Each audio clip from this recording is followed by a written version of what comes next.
Shalom, welcome once again, brothers and sisters, to another Tanakh review. My name is Zurishaddai. I'm one of the teachers of Congregation CHOKMAH, located in the Red Hood section of Brooklyn, New York. We are at 382 Hamilton Avenue, Brooklyn, New York, 11231. You can reach out to us there every Shabbat day, every Sabbath day. That's every Saturday at from 11 a.m. until sundown, where we have Sabbath services and various other Torah discussions that we have during the day. Thank you, the Most High King of the universe, for all things and everything, the Creator of all things, Yehudah, and unto Him and Him alone do we give glory. I'm grateful to this mighty King for my life and the life of all Israel, wherever we're scattered in the four corners of the earth. Giving due respect to the leader of Congregation BINAH, CHOKMAH, a man by the name of Chief Prince Yehudah ben Yisrael. Thanking the Most High God for his life, the life of his family and his household. And to all the brothers and sisters of the congregation of all Israel, I say to you all, peace and blessings. May the Most High God be with each and every one of you. Today, as we've been doing, Shalom, Shalom. Welcome once again, brothers and sisters, to another Tanakh review. My name is Zurishaddai. I'm one of the teachers of Congregation CHOKMAH, located in the Red Hood section of Brooklyn, New York. We are at 382 Hamilton Avenue, Brooklyn, New York, 11231. You can reach out to us there every Shabbat day, every Sabbath day. That's every Saturday at from 11 a.m. until sundown, where we have Sabbath services and various other Torah discussions that we have during the day. Thank you, the Most High King of the universe, for all things and everything, the Creator of all things, Yehudah, and unto Him and Him alone do we give glory. I'm grateful to this mighty King for my life and the life of all Israel, wherever we're scattered in the four corners of the earth. Giving due respect to the leader of Congregation BINAH, CHOKMAH, a man by the name of Chief Prince Yehudah ben Yisrael. Thanking the Most High God for his life, the life of his family and his household. And to all the brothers and sisters of the congregation of all Israel, I say to you all, peace and blessings. May the Most High God be with each and every one of you. Today, as we've been doing, we will continue with the review of the Haftarah, and this week being a review for Haftarah Wayera. That will be done by the person who does it every week, who's been doing it for we're going on almost 2 years of doing these reviews. First, he started out with the Torah, and now he's doing all the Haftarot. And none other than one of my teachers and my mentor, even Nasik, Zurishaddai ben Yehudah. Shalom, Nasik, how are you? Great, thankful, Baruch Hashem.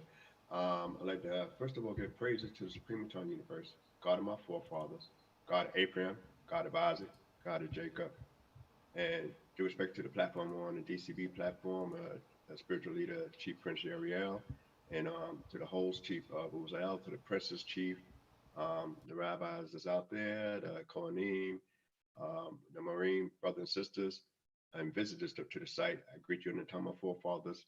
Shalom Aleichem. And I'd like to start off by saying, Adonai Septadi Takofiyagi, Tina Theako, Lord, down my lips, and mouth should declare that praise. I'd like to talk about this interesting, what all the sidrotes are interesting, and all the Haftarot is interesting when you're trying to combine with the Haftarah being related to what is read in a normal sidra. Now, and when we talk about the sidra, we talk about what comes in the first 5 books, and we know that we model our life and our moral gauge based on those first 5 books. But, it's interesting that we got to, try to see what we could extrapolate from the Haftarah that's related to those 5 books and how it apply at a different time. We always had this saying in BINAH and other, and I'm sure picked up other places, that we never graduate Torah. We either grow in it or we drop out of it, but we never ever graduate. So therefore, in order for you to grow into something, that means it got to be always greater than you. When you grow out of something, then that means it's not greater than you. Such as when we have these little myths, some of us that came into this way of life late, you grow out of Christmas, you grow out of Halloween, you grow out of the Easter Bunny story. Because you realize that's not true. And so you grow out of those concepts that you might have believed in before. And so Torah, on the other hand, the instructions is given in the first 5 books of the CHOKMAH, we constantly grow and develop within that. And that's what Abraham got. His thing was where he had to leave himself, define himself, and become what he's supposed to be. I'd just like to talk about this particular sidra before I go into the Haftarah, Wayera, which means in the Lord appeared. Now, that was in the 18th chapter of Genesis for those that, might not understand where I'm coming from a Hebraic terminology. Now, this is the only chapter and the only part in the scriptures where you see the Creator appear, but there's no message given right away at all. And if we think of any chronological order, this is directly after Abraham, had got his name, changed and went through the circumcision at 99 years old. And he just, the patriarch, instead of being on the move, he's sitting. So it's a real interesting thing. So the Creator appears, and when it says it's appeared unto him by the cherubims of Mamre, as he sat in the tent door in the heat of the day. So that means the hardest point of the day, the Creator appeared, but he didn't say anything. So there's a lot of commentaries on it, but I'm not going to focus on the commentaries because a lot of people spoke on various aspects of this sidra. But I'd like to bring out this particular point. And he lifted up his eyes and looked, and lo, 3 men stood over against him. And when he saw them, he ran to meet them from the tent door and bowed down to the earth. And he said, my Lord, if now I have found favor in thy sight, pass not away, I pray thee, from thy servant. Now, what is interesting is that when the Creator appeared unto him, he's sitting. He's not standing up. But yet, when 3, it's called men at this particular time, appear at the door of his tent, he gets up and runs to assist them. And now you got to say, well, if the Creator's right here, I know the Creator's right here. It's not revealing anything to me at this particular time. And he's quiet, I'm quiet, and I'm sitting. But yet, when I happen to look up, then I take it, and my attention is given to these 3 so-called beings and guests. And some people say, well, how will you leave the presence of the Creator to deal with any other beings? And they're described as men here. So there's some lessons that's being taught here. One of the teachings is that if you happen to have a good close friend that comes and pay you a visit, and their children having problems, that though your friend is there, and that's his children, not your children rather, it's the friend's children. So the friend's children having problems and need a certain type of attention, that you show more concern to your friend by attending and taking initiative about the children of that friend. And that's one of the things that we can learn, that sometimes in our pursuit for the Creator, we spend more time focusing on the Creator instead of the next individual that might be near us. That's also a creature in the image of the Creator. Also, the children of God. We always say Israel is his son, even his firstborn, but that's not his only born. And we got to always constantly relearn that from Abraham's action right here. And then he offers them, we know we talk about the hospitality and everything like that. I'm not, there's a difference, though most of us say hospitality, it's a subtle difference between hospitality and the act of kesef, loving kindness. Because usually when you have hospitality, it's usually most of the times you invite somebody to come on over. I'm gonna have a spread. I'm gonna do this, I'm gonna fix this for you, I'm gonna fix that for you. So you come on over. When you do an act of charity can only be done for somebody that's in need, poor. So an act of charity it only could be extended to the poor, but charity cannot be extended to one that's rich, wealthy. But an act of kindness could be done for the wealthy and the poor, the invited and the uninvited. And so when we focus on the hospitality of our father, Abraham, we got to think more of the kindness he's shown to these guys, because these men didn't say they needed anything. These men didn't say was not invited. They just happened to appear. And he pursued and wanted to grant them something, whether they needed it or not, was immaterial. And that's what the act of kindness is about. The kindness is not because I need it. It's your concern about my well-being. That's what's important in that area. Act of charity, you might need it. Hospitality, I might be expecting that on an invite. So we got to look at those three different areas and learn from this particular example here. Now, I just want to bring out another little point in reference to when we get down to he's prompt, one more thing I'd like to bring up about the act of kindness. In this particular thing here, when they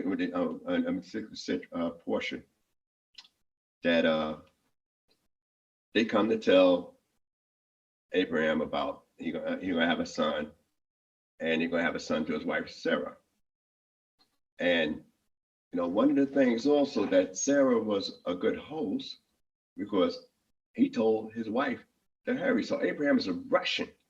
So you read about speeding and rushing and making haste, and not only he's making haste, and he hastened to do the process, but he also told his wife, I don't want you to lag around. I want you to be quick about this thing. So that was his character and his concern. But mind you now, like I said, the Creator appeared, he's sitting.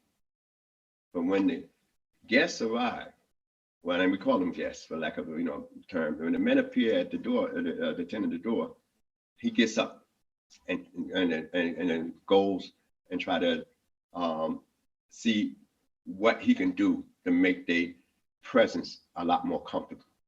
And it's at the heat of the day. Usually you don't get travelers at the heat of the day in the desert. Most people cool out, sit down, be where they're at until the temperature mellows down. All right, so one of the things that he was promised a son. So I mean, he was told he'd get a son, but the son he was going to get was not because of the act of kindness he did, which is going to be a little bit parallel to the Haftarah when we get in. He just told that because he just reminded that the Creator already said you're going to have a son and have an heir. Now, mind you, he have a son already, but it had one through his wife, Sarah. All right, now we're going to skip on over. And the next area is about after the incident of Sodom and Gomorrah. All right, so the men rose up in the 16th verse of this 18th chapter. The men rose up from thence and looked towards Sodom, and Abraham went with them to bring them on the way. And he said, and the Lord said, shall I hide from Abraham that which I am doing, seeing that Abraham should surely become a great and mighty nation, and all the nations of the earth shall be blessed in him. So if you got to see the Abraham, especially those of us claim to be the children of Israel, any nation, you have a blessing. And if you mistreat them, you're going to have a problem. So as a man that's going to be a blessing to the planet as a whole, that here it is, you should be concerned about all people, not just some, all people. So now we know the story that I'd like to go just a little bit further into this particular portion before I go into the Haftarah. And it said, in the 19th verse, for I have known him to the end that he may command his children, his household after him, that they may keep the way of the Lord, to do righteousness and justice, to the end that the Lord may bring upon Abraham that which he hath spoken of him. And the Lord said, verily, the cry of Sodom and Gomorrah is great, and verily, their sin is exceedingly grievous. I will go down now and see whether they have done altogether according to the cry of it, which is come unto me. And if not, I will know. And the men turned from thence and went towards Sodom. But Abram stood yet before the Lord, and Abraham drew near and said, wilt thou indeed sweep away the righteous with the wicked? Peradventure, there are 50 righteous people within the city. Wilt thou indeed sweep away and not forgive the place for 50 righteous that are therein? That be far from thee to do after this manner, to slay the righteous with the wicked, that so the righteous should be as the wicked. That be far from thee. Shall not the judge of all the earth do justly? I had to bring that out because sometimes you always hear this expression, judge not lest you be judged. But David, before messed up judgment, it said, judge me according to thy integrity. In this case, and that's what I like about our patriots, because they was normal human beings with exceptional goals. They wasn't superficial or mythical. Normal human beings with exceptional goals. And they had their flaws. And that's why we could emulate them. If they're perfect without flaws, then why would we try to emulate something like that there? It'll be a strain on most of us to be that perfect, especially given the time setting that they had. So he judged the creator. Inadvertently, when the creator don't get any new information. And when you check into the Hebrew, there's no new information as we're gonna find later on in the situation in the Sidra. But he's not getting any new information. But he already judged and said, that's not a righteous move if he was to do that. Now the creator don't have to answer to anyone. But Abraham said, that's not a righteous move for the judge of the whole earth. If you're judging the whole earth, there got to be some balance. There got to be some righteousness. And he forgot, he said, the creator said, I'm come down and know what's going on. Abraham lived close by Sodom and Gomorrah. He had to rescue Lot not too long ago. So surely he understands for a fact what's going on over there. If the cry got up that loud, that means everybody in the neighborhood know what's going on in that particular vicinity of those cities. He started off with 50, drop down to 45, go to 40, go to 30, go to 20, and go to 10 and say, if there's 10 even righteous left, then would you spare the city? The creator was spared for the 10 righteous. But now, remind you, there's two things I like for you to focus on. That if it's 5 cities of the plain, 10 people is only 2 per city. Just 5 cities, 2 per city. You say, well, why you stopped at 10? Noah got on the ark with only 8 people, including himself. 8 people. And that was a whole world that did all kind of atrocities. Anything you can imagine, they did on that side of the flood, and only 8 people was made it on the ark. We say number 7 is the number of completion, but 8 we consider a new beginning. Noah made that new beginning. Abraham stopped at 10. He said, well, he didn't think of himself even greater than Noah. So he stopped at 10, knowing that only 8. And mind you, Noah lived during the time of Abraham, before, he passed on. He lived and reached out. So Abraham was able to see the great man Noah, as well as Shem, and all those people I mentioned in the earlier chapters of Genesis with their ages. So he's able to meet them live. So he stopped at 10. And that's, like I said, it's only 2 per city. And then that only one was able to be rescued was Lot. But what was interesting that we read about this type of character, what they're going to do they only refer to in the next chapter as angels, when they come to visit Lot. An angel. We know Lot had got some kind of status because he was nomadic. And then next thing you know, he lived in a house. All right. So we know right then and there that he came, and when he came at, they came at night, towards the evening. And they were staying in the broad places. Lot extended an invitation for them to come into this house because it wasn't safe out there. See, imagine you extend the invitation. He had the hospitality of Abraham, but Abraham's act of kindness superseded that of Lot.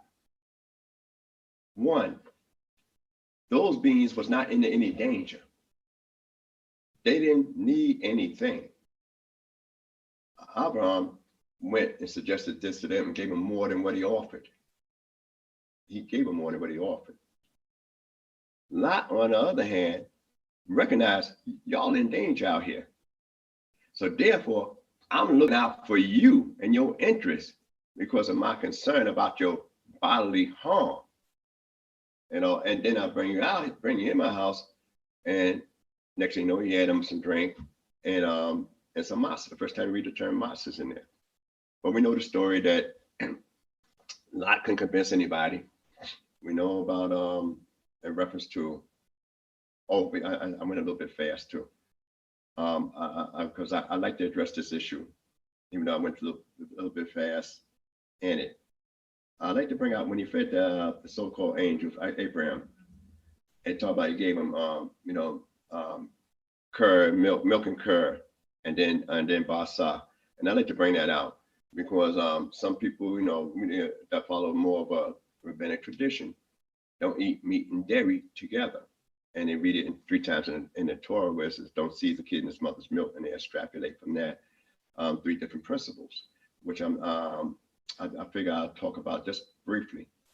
And people say, well, that's what Abraham had gave those beings, and they, appear to be eating. Matter of fact, we know angels as we don't need to eat. But what we learn is that those that follow that, that rabbinic, what they call kashrut laws, kosher laws. I just want to bring it out for clarity. Not, saying this what everybody else must follow. I'm just saying, I just want to bring out clarity in here. Some people would say he ate, an unkosher diet, so it's okay, according to rabbinic teachings. But then if you have dairy first and then eat meat later, that would be okay according to rabbinic teachings, those that follow that particular way. If you eat the meat first, then you wait X amount of hours, depends on your custom. And the custom is flexible according to the area. You might wait 6 hours, you might wait 4 hours, you might wait as low as an hour if you ate the meat first. And like in places like Holland, those that follow a Dutch culture, where they eat more dairy a lot, they only wait an hour, as low as an hour.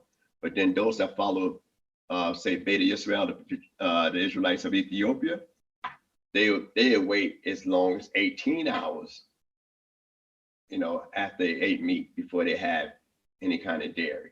That's them. They would, they ate meat very rare in Ethiopia, but they wait as much as 18 hours. When Holland, and amongst the Dutch, that follows any kind of dietary law, they would wait only about an hour. Then majority might have 4 hours, and some extent, 6. I just want to bring that out. But if you eat the dairy first, then there's no time that you really, no major time to say how long you wait. Rinse your mouth out, and then go ahead on and eat the basar. But that's just something to bring on, because you read where they always had this saying that he kept all the laws before they was written. So if he kept all the laws that was written, then some things didn't apply to him then, because he got circumcised at 99. His son got circumcised. Ishmael got circumcised at 13. So since his son got circumcised at 13, and he got circumcised at 99, and we read Isaac get circumcised on the 8th day, you would say, Isaac did it correctly. He did it according to the rules that came after the order of circumcision. Abraham did it according to the command of God, as it was stated then. So Ishmael did it according to the command of God, as it was stated then. Then the law comes in about 8 days, those that's 8 days old. So that's why I said Abraham and them circumcised himself in that self-same day. So I just want to bring out certain things about some laws come about later, where it'd be different dispensations about certain marriages and all that kind of stuff. All right. So we know automatically that Sodom and Gomorrah was destroyed. Lot's wife turned around, turned to a pillar of salt. He had a relationship with his daughters, and he had the Moabites and the Ammonites coming through that area there between Lot. And so we might look down on it at the time. What's permissible then, it was not permissible later after the written law come down through Moshe, because Moshe had to make a statement that a man can't marry his aunt, yet he come from that background. So we got to bear our historical data in a relationship to when the law comes into effect and when it was prohibited and when it was permissible. All right. Well, we're going to when we talk about the most important part I'd like to bring out, which when we go into this Wayera, is when we talk about the birth of Isaac, and after we talk about the birth of Isaac, we know that when they talk about Sarah nursing, they use it in the word in a plural sense. So that means she had more milk than enough, more than enough milk. They give other people their be able to help other people feed nurse other children. So that's what we get there. When we look at after Isaac was weaned, mostly in the East, it was about 3 years old, 4, sometimes as late as 5. Abraham had to get rid of Ishmael, and he had a problem with getting rid of Ishmael. But one of the things about getting rid of Ishmael, and normally when we get about the sending Ishmael out and the birth And the binding of Isaac. We normally read about these particular things around Yom Teruah, or some people might say Rosh Hashanah. Read about the binding of Isaac as we get into a particular portion, and we read about also about the sending away of Ishmael. So we know that Ishmael was sent out, and he was sent out kind of cold. But sometimes they say measure for measure, sometimes because it was the Ishmaelites and those people that was close to on the Ishmaelites reign that wound up getting one of our brothers down there, Joseph, in Egypt. Now I'd like to jump ahead just a little bit more. And he was told to listen to the voice of his wife, because Abraham was upset about getting rid of Ishmael, about his son. And she called it the son of the handmaid, the slave woman's son, whereas he was actually Abraham's son. But some people even get technical and say he was born to Abraham, but he went through the same thing when Abraham became under the covenant. He was still partially under a particular type of covenant. All right, now I'm just going to the 22nd chapter, and before I go into the Haftarah, and it says,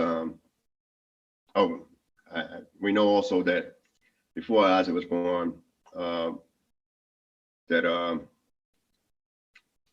it had an issue with Abimelech, and Sarah. All right, we know that Abraham was called a prophet of God. We know that Abimelech had an issue. God come to a dream and told Abimelech, you're a dead man. Now, one of the questions I like to bring out, because we always say, why did the Creator come to visit Abimelech in a dream and then visit the Pharaoh of Egypt in a dream? And it attests to Abimelech's integrity, whereas even cross-reference, because if she's that beautiful at that age, 90 years old, looking that good, then why she's not already married? Is she a widow? She's hanging close to you. Matter of fact, y'all kind of favor somewhat. So I need to know. Being you from the same household, you will favor somewhat. And so he checked it out thoroughly. And he said, only in his integrity, he took her. Let's just say, well, she could be married into my family. He looked at Abraham as a close friend. And the Creator said, I kept you from sinning against me and restore the man his wife. So and have him pray for you. And then we find out that the first time you read the term prophet was with Abraham. And you say, well, why is he called a prophet? Did he predict anything? He didn't have to predict anything. A prophet, the first earliest part of a prophet is to be a spokesman on behalf of the Creator, to be able to talk. A Nabi means to be able to be an orator first, not always predicting the future. Is bringing the message that the Creator wants you to bring at the time it needs to be brought, and praying for people on behalf of the Creator, who the Creator will entertain your words on behalf of the people. All right. But strange, so after that, now you got the binding of Isaac, 22nd chapter. And in the 22nd chapter, it said, and it came to pass after all these things that God did prove Abraham and said unto him, Abraham, and he said, here am I. And he said, take now thy son, thy only son, whom thou lovest, even Isaac, and get thee into the land of Moriah, and offer him there for a burnt offering upon one of the mountains, which I will tell thee of. Wow. He had to leave his homeland, the land of his nativity, to go to a place that the Creator going to show him. Then the Creator pointed out. Now he's going to another spot in a region of mountains, but it's got to be a particular mountain that he's going to offer up the sacrifice. And that sacrifice is supposed to be Yitzchak, an offering. And one of the things that's important is after the incident with Sarah, and it's, and it's I don't want to go into the story now because I'm mainly going to focus on the Haftarah somewhat, which is going to be a little bit lengthy. And when we look at this thing here, it's always talking about which son, they talk about, take now the only son. Well, Ishmael is gone, but he's still the only son of his mother, the only son of both of them is the only son of their mother. All right, whom he loved. It's obvious Abraham loved Ishmael as well as Isaac. And usually the one that grew up to be around you first, you tend like, hey, that's my boy, He's outgoing. And then it goes on to say Isaac. Once you name it, that's it. So it narrowed down all the options that Abraham had, like a buildup. All right, so we know that he went and he lifted up his eyes on the third day in the fourth verse, and saw the place afar off. All right, what I like to bring out in this area here is that when we get down in this point in time, if we think of any chronological order, you could say, all right, the next chapter next chapter going to be Wayera. Isaac's not a little taller. We read about him weaning, but there's a lot of missing years, a lot of missing data, just like in the whole thing of Wayera, a lot of missing data that's given here. But according, if you take any chronological order, we would say Isaac, was 37. That's what we would say, judging by the next sigil that comes in with his mother Sarah's age is given at her death. We know for surety that he can't be just weaned as a little toddler. So we know he had to be, and a term that's used as a lad, which is na'ar, but na'ar is relative. That means you reach maturity, but it could be even as in relationship to the age of your father, you might be an adolescent, a teen. So he goes up there and he went through this test. All right, we know that Abraham was going to go through the whole thing. Isaac, I said, we got the fire, we got the wood, but where's the lamb? And Abraham said, we'll provide. They went up there together, traveling together, all in agreement together, just those two after left the young men behind. But one of the things I like to bring out before we go further into this area here is that Abraham played for Sodom, because people like to use that, nobody to speak to anybody else to warn anybody.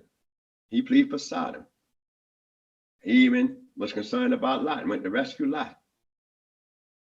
And because God, remember Abraham, he rescued Lot out of Sodom. When he was told that he could have a son through his wife Sarah, he said that Ishmael might live. So he talked about concern for Ishmael.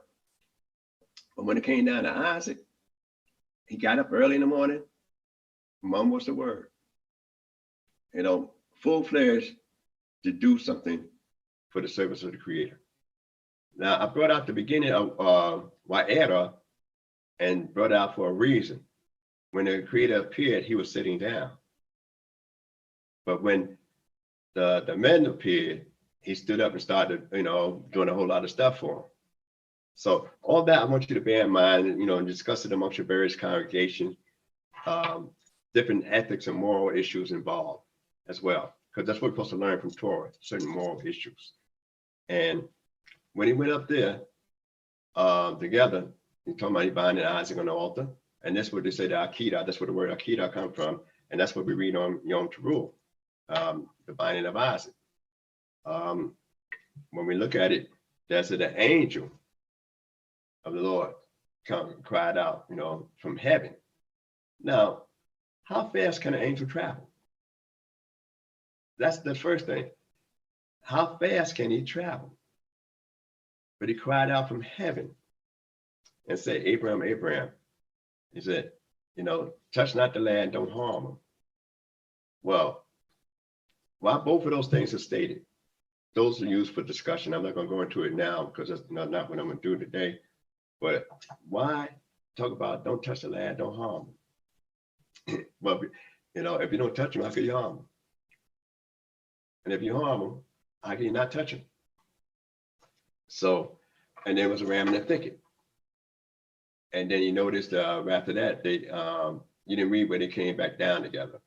There was a separation. Isaac dwelt in one spot, and Abraham dwelt in another spot, as we get that out in the next sidra.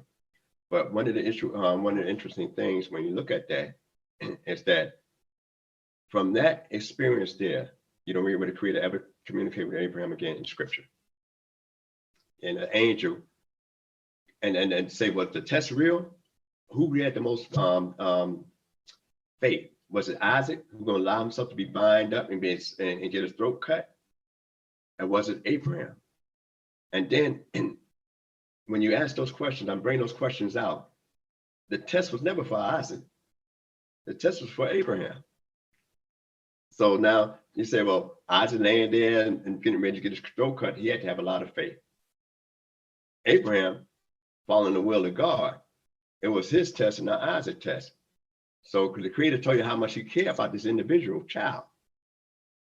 And he went forth to do this here act to show that he's going to serve the Creator.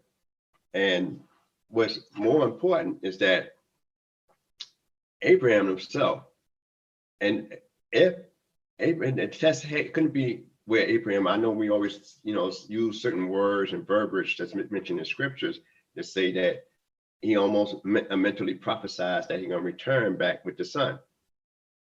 However that's going to happen, there's a lot of different commentaries and legends in reference to this area here, and that's why I spent a little time on it. But one thing we know is that in order for the test to be genuine, it got to be 100% committed. Abraham got to be able to go and perform this test like there's no way out in order to be genuine. If he thought it was a way out, that the Creator going to jump in there some kind of way, then that wouldn't be a valid test. If you know the answer, the questions are going to be on the quiz. Before you take the quiz, then what kind of test that is? If you know the answers before you take the quiz, you know the questions before you take the quiz. So this test had to be genuine, 100% genuine, where Abraham didn't even think that this boy going to be saved in a way, that God going to change his mind from that.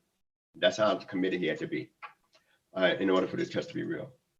But it brings out a lot of other things. So I'm going to go to the Book of Kings a little bit, the Haftarah, and it's going to be the 4th chapter of the Book of Kings, 2 Kings. 4th chapter of the 2nd Book of Kings. And according to Sephardic tradition, it goes from the first verse to the 23rd verse. But I'm gonna finish it off at the 37th verse. And like I said, we gotta bring out certain similarities here in the Haftarah in relationship to the Sidra that we just read. All right, so if you got that, 2 Kings. We're in the book of 2 Kings. 2 Kings chapter 4, starting from verse 1. Hallelujah. Hallelujah. Now they cried a certain woman of the wives of the sons of the prophets unto Elisha, saying, Thy servant my husband is dead, and thou knowest that thy servant did fear Jehovah, and the creditor is come to take unto him my 2 children to be bondmen. And Elisha said unto her, What shall I do for thee? Tell me, what hast thou in the house? And she said, Thy handmaid have not anything in the house, save a pot of oil. Hold on right there before you get to the 3rd. Now, one similarity is you're going to have certain things to cook. You're going to have food. And food was offered here. This one part, there will be a similarity here, because even though there is mainly oil, that'd be a key ingredient to cooking or baking.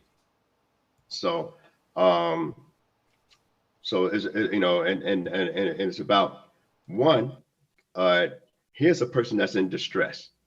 She cried out because of a debt.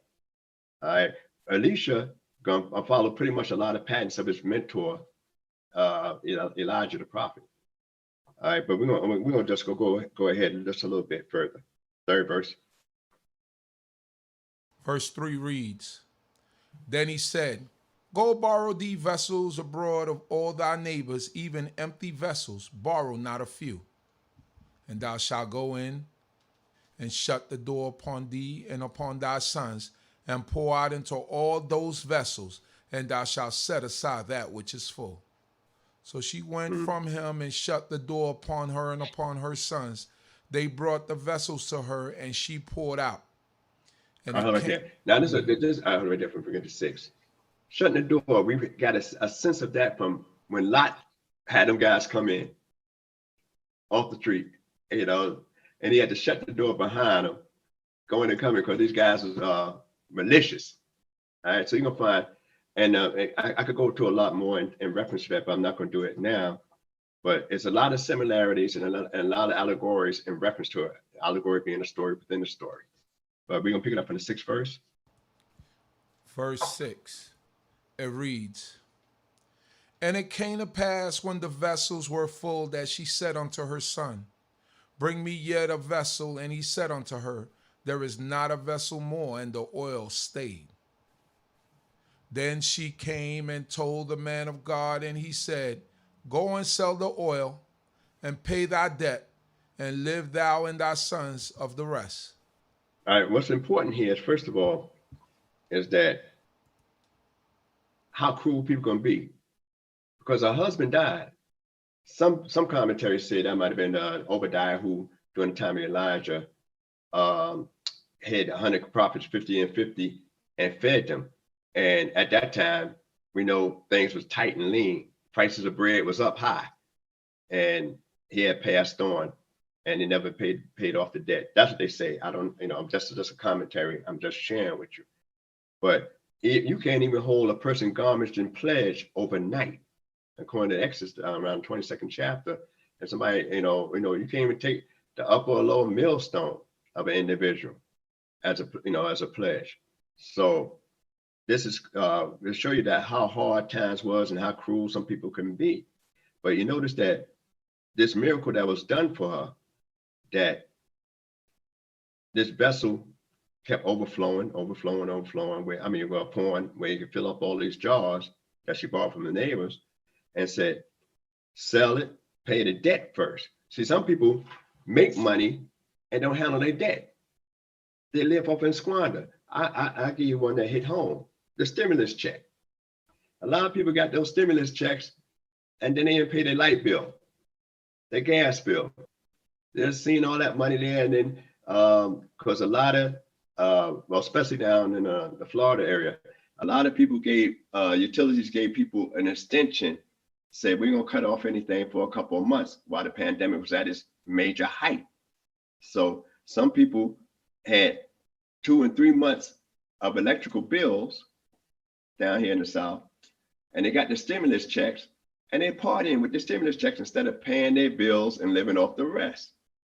This prophet here said, look, handle your debt, take care of your business, and then you can enjoy, what's left over.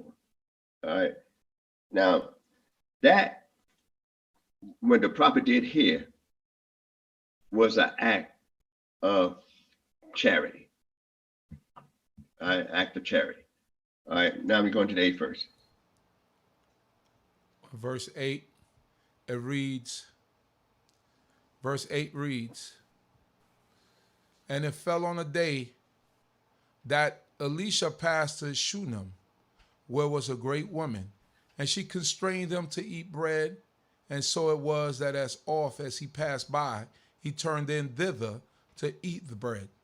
And she said unto her husband, Behold now, I perceive that this is a holy man of God that passeth by us continually.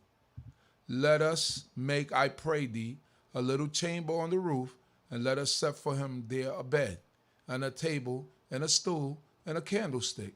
And it shall be when he cometh to us, that he shall turn in thither. All right, now, you know what that reminds you of? The setup, the bed, table, all right, stool, candlesticks, the Mishkan. You got a menorah, all right. You got, and on the menorah, right by on the north side, you had the showbread on a table, all right. And then after that, you have, of course, you had a good fragrance, the incense. But let's take the Ark of the Covenant. All right, the Ark of the Covenant itself, you know what I mean, is referred to that, you know, sometimes as the seat of the Ark of the Covenant. God means you about the seat of the Ark of the Covenant.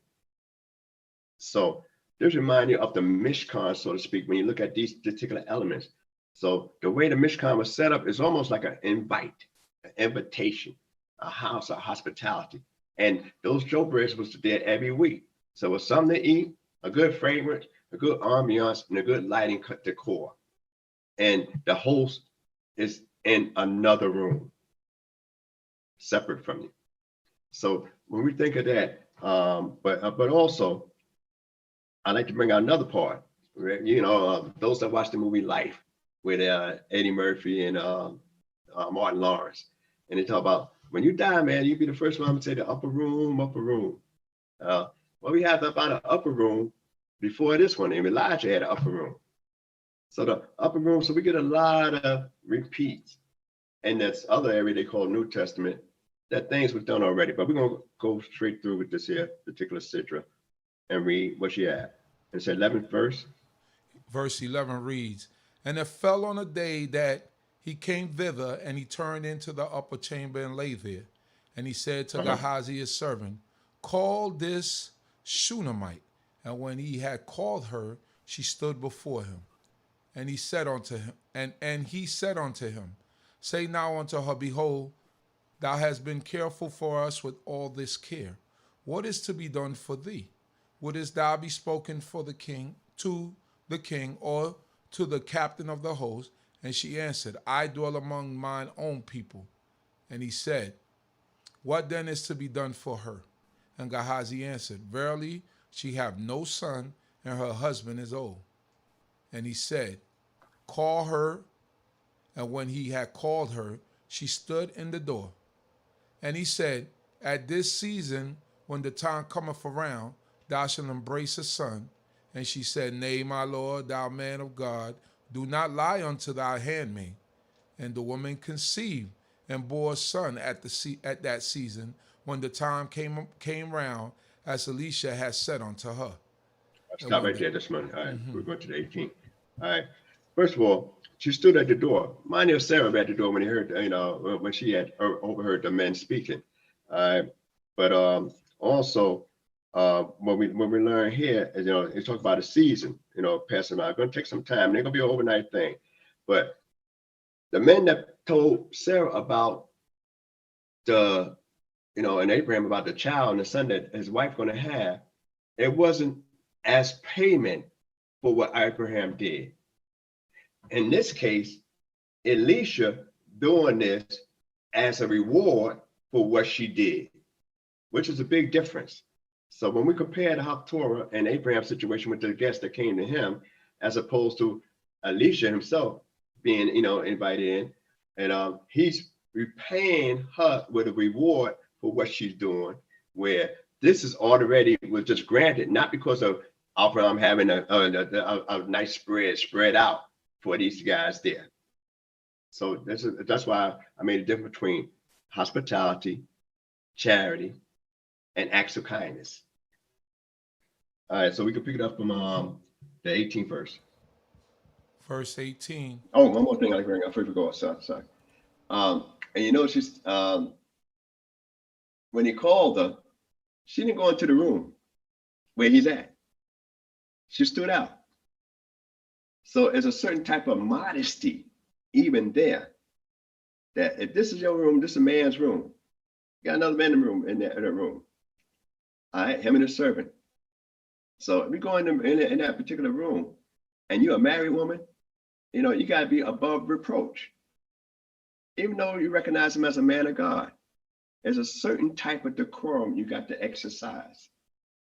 So I have to figure out, just bring that out, because sometimes we don't think about where she at and how she stand in the actual culture of the time. All right, now we can pick up 18th verse. Verse 18 reads, And when the child was grown, it fell on a day that he went out to his father to the reapers. And he said unto his father, My head, my head. And he said to his servant, Carry him to his mother. And when he had taken him in and brought him to his mother, He sat on her knees till noon and then died. And she went up and laid him on the bed of the man of God and shut the door upon him and went out. And she called unto her husband and said, Send me, I pray thee, one of the servants and one of the asses, that I may run to the man of God and come back. And he said, Wherefore wilt thou go to him today? It is neither new moon nor Shabbat. And she said, It shall be well. Then she saddled. All right, before we go there, right? That's where most of the Sephardic stops in the Haftarah. That's why I'm going further. Sometimes they want to bring out a complete point, sometimes in an Ashkenazi viewpoint. I know most Israelites follow, like to follow the Sephardic custom and stuff like of that nature. But any custom we adopt as Israelites, whether you say this is Sephardic, but the Ashkenazi, whether it's Mizrahi, Eastern, or Oriental, or some other kind, because you got several different branches of Sephardic or several branches of Ashkenazi customs. This way they will stop here. But we're going to go to the 37th verse. That's where we're going to finish up this Haftarah today. But one of the things is that what was adopted is that those that follow a rabbinic tradition is that when it gets to new moons and Shabbats, that's when a person would normally visit their teacher. And that's a custom to this day. They go around their teacher, whoever their mentor is, and visit them on new moons and on Shabbats. All right. And you can understand why. You can not only learn something on those particular days, but you're also making some kind of convocation. All right. Now you can pick it up from the next verse. I was in the middle. I was in verse 24. Verse 24 reads, Then she saddled an ass and said to her servant, Drive and go forward, slacken me not the riding, except I bid thee. So she went and came unto the man of God to Mount Carmel, and it came to pass. And it came to pass when the man of God saw her afar off, that he said to Gehazi his servant, Behold, yonder is that Shunammite. Run, I pray thee, now to meet her, and say unto her, Is it well with thee? Is it well with thy husband? Is it well with the child? And she answered, It is well. Verse 27. All right, now, let's look at that. All right, before we get to the 27th verse. She coming. She could see how this guy's riding, this donkey. See how he riding that hard with her on there in a hurry. She don't have no luggage, anything like that. And he said, Oh, I know she's coming this way. And that's why, and it's not a day to be headed my way. Neither new moon, it's neither Shabbat. So I need to know if everything is all right. Because I left you all right. Go ahead. I'm going to get a chance to 27. Well, in verse 27, it reads, And when she came to the man of God to the hill, she caught hold of his feet, and Gehazi came near to thrust her away. But the man of God said, Let her alone, for her soul is bitter within her, and Yehovah have hid it from me, and have not told me. Then all right. Now, before you go further, why would the Creator hide this from him? But yet he recognized that her soul is bitter. Because some things you got to act on as an individual human being. You got to exercise a certain type of compassion on your own, independent of God. You got free will in this sense. Because now he said, the Creator had hid that from me because this is something I should be able to recognize and be able to make moves naturally. Like Abraham naturally jumped up. If it's right after the circumcision, jumped up. From Wayera, we get the one of the customs or acts of kindness. They say visiting the sick, down the vine, making peace between man and his fellow man. So in one of the prayers, so visiting the sick, if a person is ill, and Abraham running doing this before these angelic beings, It should be something natural within the individual spark to say, this is something that I should be able to perceive without the Creator telling me, don't you see that? Read a little bit, pick up 28. Verse 28 reads, Then she said, Did I desire a son of my Lord? Did I not say, do not deceive me? Then he said to Gehazi, Gird up thy loins and take thy staff in thy hand and go thy way. If thou meet any man, salute him not. And if any salute thee, answer him not, and lay my staff upon the face of the child. And the mother of the child said, As Jehovah liveth, and as thy soul liveth, I will not leave thee. And he arose and followed her. Okay, now what's important is that he sent his servant Gehazi, but she said, I ain't leaving you. No, I don't know about Gehazi. I mean, we know about his character later on, but you only judge a man by where he at the time, not what he's going to do later. So, she came to see him because he the one told her this was going, and brought this was going to happen.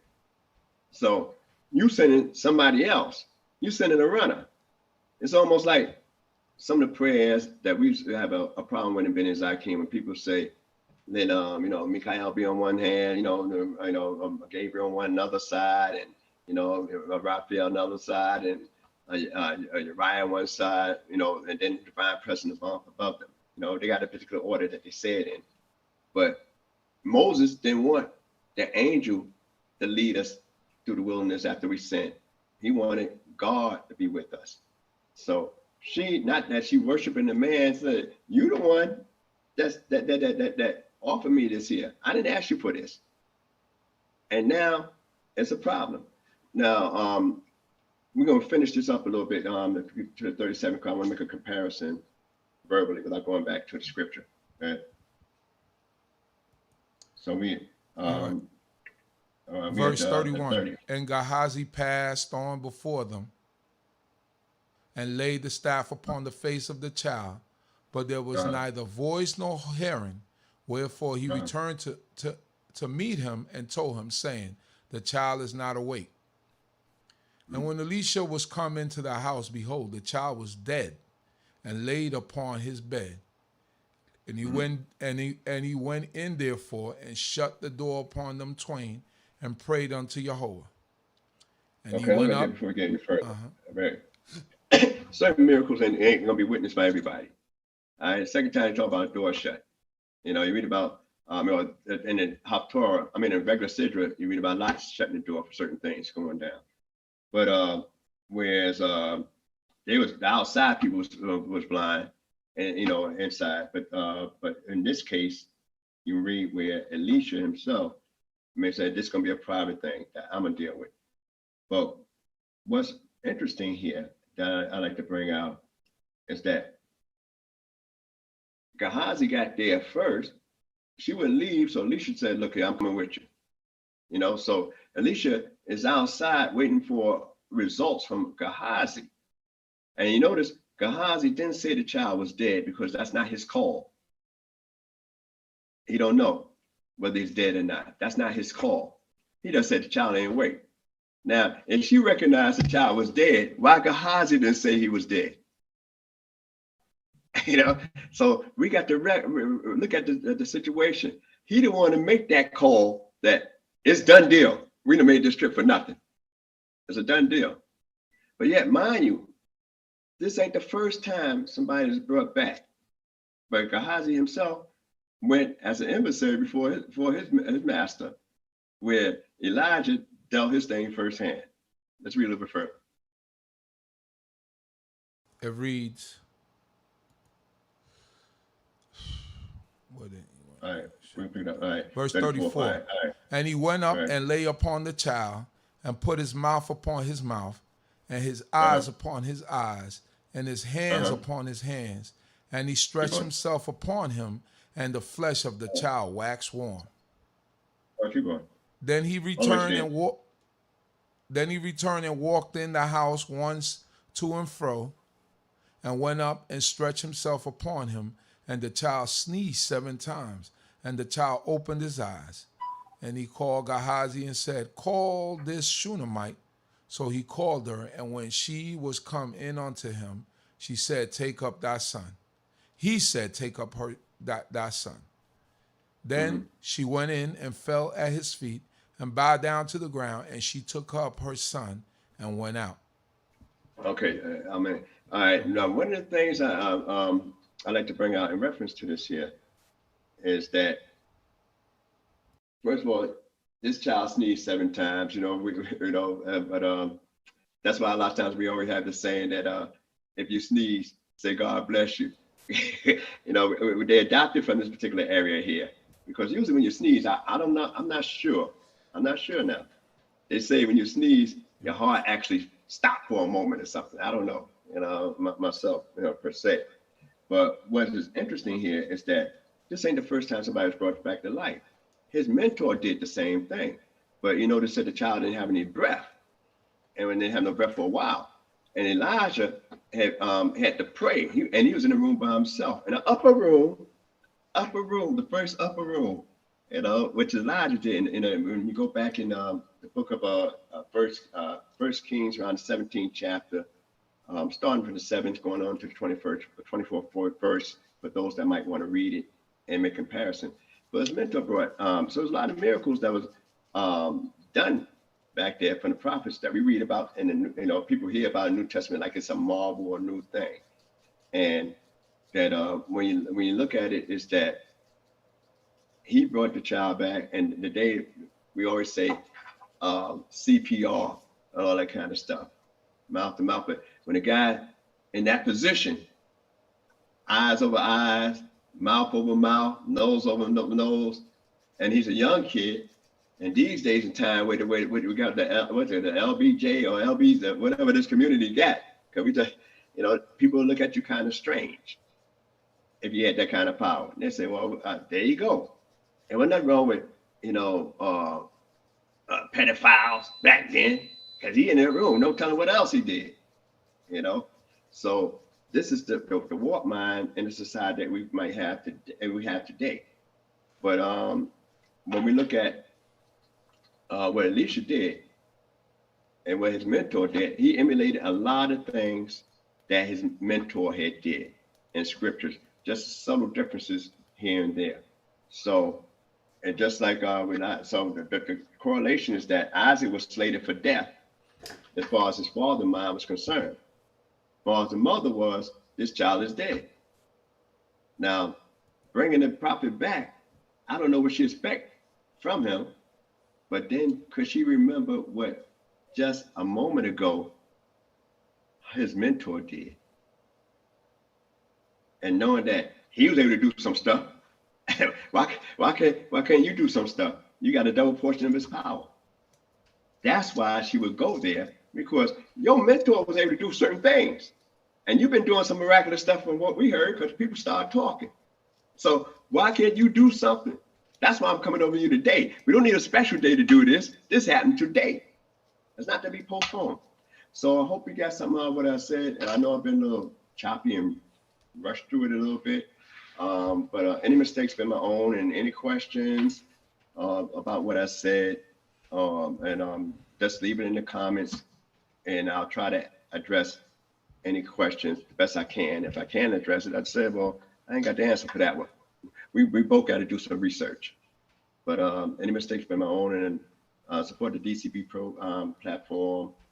And I appreciate those that was able to listen to my comments and little Darash. I have some questions. So today might take a little bit longer than what you're used to, Nasik. So here we go. It's a couple of questions. So in terms of when you explained the about Abraham giving dairy and meat to the angels, right? That came by. I believe you spoke about that, right? Yes, I did. All right. And then you said that back then in Abraham's time, the actual law of eating meat and dairy together was not implemented, so therefore it wasn't a law for Abraham, so therefore he didn't have to do it. I believe that that's what you were saying, right? Exactly what I said. Thank you. Right. So, but when we look at that actual law, it specifically tells us don't seed a kid in his mother's milk. Now, we know that a kid is a young calf, right, being cooked in the mother's milk, which was a tradition in those times.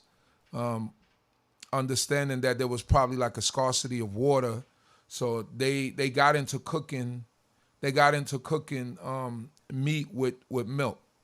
No different today when you have like certain dishes that they make certain dishes today with milk and flesh. But what I was getting to is that law is just specifically boiling a kid in his mother's milk. Now, my question is this: if you're having a cheeseburger, right, and the meat is made out of turkey, that's two different species of animal. That law will not apply to that, would it? Now, that is an extension of what they do now when it comes to fowl, because chicken don't give up any milk. Right. But I'm saying, but these are rabbinic restrictions, and that's why I say, when it comes to that, they extrapolate it and they interpret it, and that's why I gave different customs. And I even threw in the Beta Yisrael, the Ethiopians over there, and that came over, that they had a custom where they would wait 18 hours. So it's not a custom that just popped up arbitrarily, you know. So if the Ethiopians, who most of them used, they didn't come or deal with Talmud and all that kind of stuff. They had the 5 books and Joshua, and they left the postman went there since the time of Solomon, you know, during that time of the Solomon Golden Age. So if they had that kind of, custom, then we don't really know when they started. Now, another thing is when the sciatic nerve, and most kosher butchers, they won't use especially in New York City, they only use the front part of the animal, not in the back part. But in Israel and different places where it's expensive, they would surgically remove that vein and then they eat that. But we know that the children of Israel adopted that custom, not that it was a dietary law, but rabbinically now they made it a negation. Don't eat it. All right. And so when see the kid in his mother's milk is mentioned 3 times, in other words, you don't do it literally, you don't receive any benefit from it, and you don't eat it. So there's, and since it's mentioned 3 times, they made an extension about not eating dairy and meat together. But like I said earlier, if you ate the dairy first, which Abraham did when he served it, well, according to the order of service, then you could eat the meat right after. But if you eat the meat first, then that's when that kashrut laws or rabbinic law comes into effect. I get you. You're saying it's mainly rabbinic laws. It's like, I think you explained that whole concept of putting that edge around the Torah, so they go the extra mile. Yeah, fence. So they extend it. Yeah, so those are things they extend out. And most rabbinic laws is more negation as opposed to positive. I think you might be only about 7 positive laws rabbinically that they say you got to do. No, positive means that this must be done, like lighting the candles on Shabbat, before Shabbat and all that stuff. Right. But most of them is like, don't do. Yeah, because the next thing I was going to go into is most of us, or the teaching that the understanding that I come from, and I've heard other understanding about our mother Sarah and Abimelech. Some people believe that I believe Abimelech had sex with Sarah. I think it was Abimelech that they said had sex with Sarah. And our stance always been, no, he didn't have sex with Sarah. You know what I mean? So if we're going to use the concept of it wasn't in Torah yet, so it was permissible, the Torah hadn't been written in completion or hadn't been given to Moses, especially the law of adultery, until after we exited Egypt. So therefore, somebody who's on the side of saying that Abimelech had sex with Sarah would could have an argument, because they could say, well, the Torah hadn't been established yet, and that law had not been given by the Most High yet. What do you say about that? Well, certain illicit relationships from the 7 Noahide laws that's extrapolated from Noah when he came off the boat, and and that's why we use a relationship about Noah having no more kids for 350. When your wife is actually defiled. But in the culture of the time, adultery was already written out amongst other people as well. So they followed a normal thing. Even when Abraham sending off Hagar, the culture of the time, once your wife got a real heir, that you're supposed to be able to let her go. So those, I didn't want to go into it to be too long in it, but those are written laws of the culture of the time. When it talks about him taking her, and tell you right then and there clearly. But I know they usually use the thing with Pharaoh more so. That's the first thing I used to hear. The people Pharaoh, right? With Pharaoh, right? Pharaoh Correct, actually Pharaoh. had Sarah, not Abimelech per se. They said Pharaoh actually had her, but she was taken to the house. And sorry, that was my mistake. It was Pharaoh. Yes. My bad. Yeah. And when it comes to Abimelech, one of the things, another lesson that I try to speed through is when Isaac asked about he said, if we had the wood, we had the fire, but where's the lamb? He first say, Abi, my father. And he said, Hineni. In other words, you got to be there for your child. So some people use that point and say, why would he say, I am here? And why would Isaac say, my father? Like that there, like if it's some space or some discrepancy. And so since we read the episode of Abimelech just before Isaac's situation, then people would say, well, and this is just critics. I'm just saying critics, not my teachings, just critics. I'm aware of it. That they say, usually when a woman has guilt, and when she's pregnant, sometimes it affects the kid. She think about another man, he might look more like the other man, or whatever the case is, or whatever her fantasy is. Instead, if you think about strawberries, this kid might have this particular mark, because that's all you crave, impregnation from thought, indoctrination. So those are some of the biblical critics in reference to that. But if the Creator protected Abraham wherever he went, and he gave him the guarantee, now we that he'll be a blessing, and that only very few people will ever curse him, but most people be okay with him as a blessing. And if this is supposed to be the heir and its connection through Sarah, he wouldn't let it be defiled in that area. All right, and I don't even want to go to the rabbinic midrashins that why would Abraham even say that, use and say, well, look here, do me this kindness, and yet put Sarah in jeopardy. And then Sarah was never asked that by Pharaoh.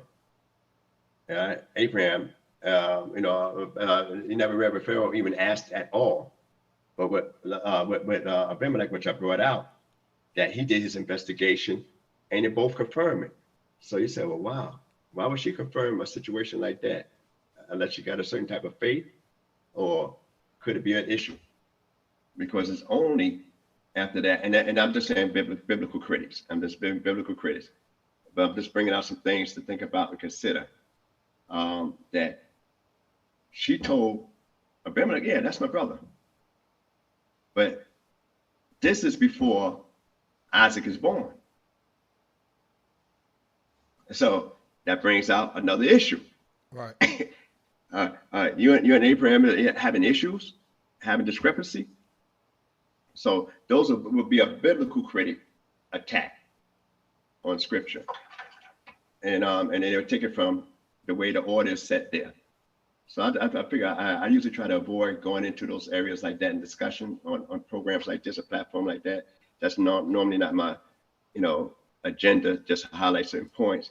But if the question come up, I tried my best to try to address it, So I got a few more questions. Don't go nowhere. I don't know Okay. if you got time, but I ain't got time. There's nothing else to do. so we have in the situation of Lot and Sodom and Gomorrah, the angels are in the house. This is actually some questions that a brother that I know he asked, and he Okay. was speaking in terms of,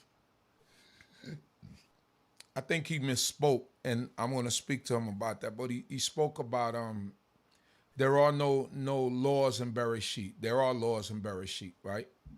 No doubt Look, about that. yeah, we have laws in Bereshit. That's the law of the Sabbath, the law of the eating of the meat.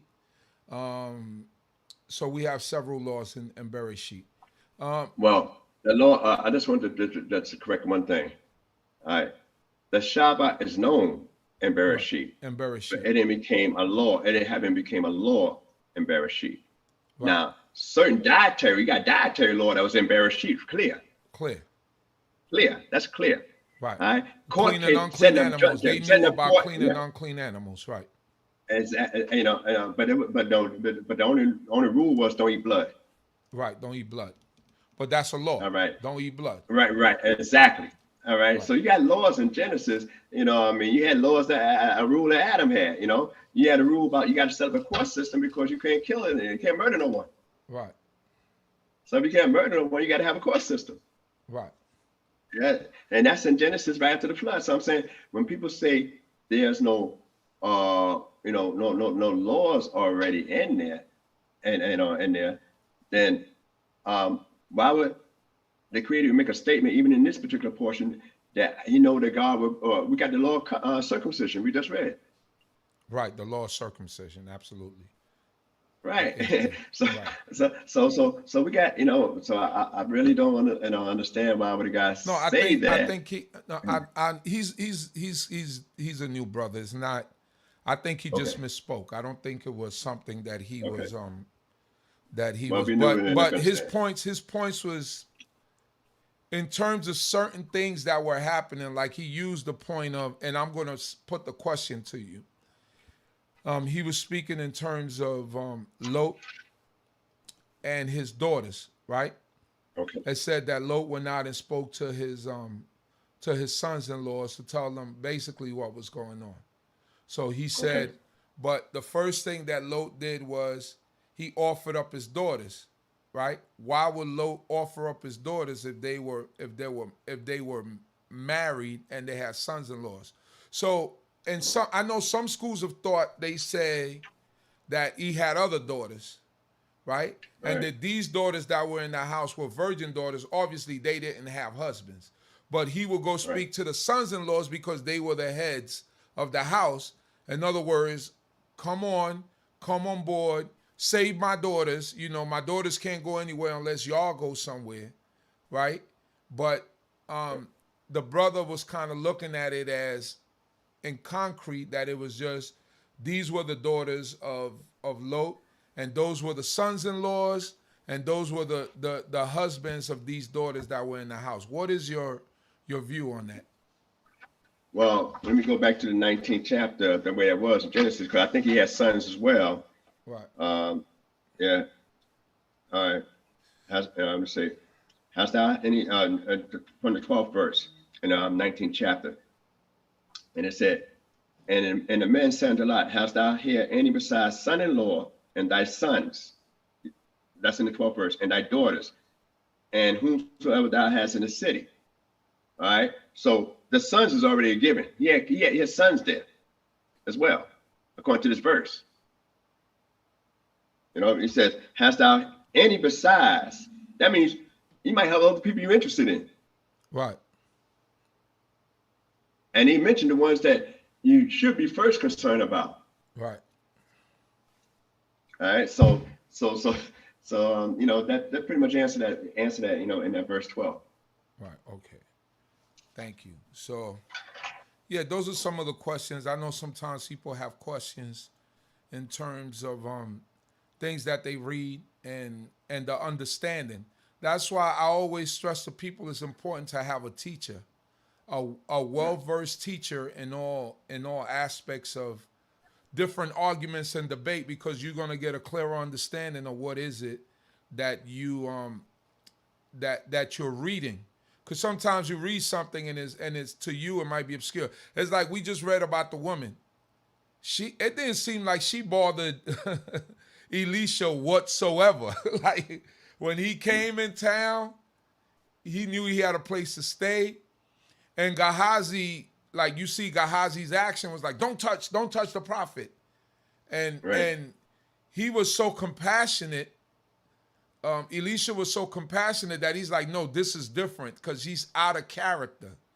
She's not herself. This is not how she acts. You know, she would never approach me this way. She would never be this distress. No matter what's happening, this is something that's happening. And I observe all those things because it was out of character for her. But and not only that, the thing was she was a hybrid woman. In other words, she wasn't destitute financially or anything like that. Right. That's why she said, you don't have to speak to the king on my behalf. I'm well off. I'm well off, right? I don't even go to the Midrash where they say it might have been, but she is very well off. You know what I mean? Right, so it was like financially, nothing happened. You know, it's nothing to deal with. You see my husband working in the field, man. Yeah, because that's what she told him initially. She said, I'm good. I'm good over here. Only thing is my husband is old. and it's interesting that she said that her husband is old, because we know that men can have babies as long as they could get the flagpole up and they could have an ejaculation. They could have babies, you know, basically. Right. Well, it's similar to with Sarah. That's another relationship to the story, because you know, I'm gonna have pleasure with my husband, you know, with him, and him being old also. Right. So he just had a child, you know, I mean, 13 years ago, you know, 13 years ago, just had through Hagar. Right. All right. So what could she possibly mean by that is that he don't even make moves like that no more towards me. Right. You know, he's pretty much, I got one, I'm good. You know what I mean? I didn't know you from the time, you know, in the family. So that's what it is, you know. And so, but it never was revealed what she said concerning the husband. We learned a lesson that, you know, you got to have peace in the family. So if you got to have peace in the family, if the woman might say a certain thing that could be mischaracterizing, you know, I mean, her spouse or vice versa, and you try to, you know, bring out some information, you try not to create the information where, you know, bring out the information that can cause a problem in the household. So, you know, peace between the household means a lot in the eyes of the Creator. That's why we always have the term Shalom Habayit, you know, the peace of the house. Hallelujah. So once again, Torah Nasik, I know these are getting longer, but I think it's better because there's more interactive. Well, some things, well, there's a lot of missing pieces. Like I said earlier, when I was, you got a lot of years you skip. You skip from, we just had the last Sidra and Leklikah. You finish with the circumcision. All right. So now, here it is. You got from Abraham 99 years old to Isaac being weaned, which is 3 years later, to Isaac being offered, which is almost about, 34 years later, if you look at the chronological order. Then we got, the next page, the next episode of, coming this week with Sarah, the life of Sarah, her age is given. And in order for Isaac to stay in one spot, he had to be a certain maturity. Hallelujah. Toda Abba Nasik, appreciate your time and your effort once again. May the Most High God. And when I did the Sidra also too, the gematria for Isaac now, everything in his, when I say gematria, the numbers for the letters of name, fits every episode of his life. Hallelujah. So once again, we thank Nasik Zurishaddai ben Yehudah for his time and his effort. Don't forget to like, subscribe, and share.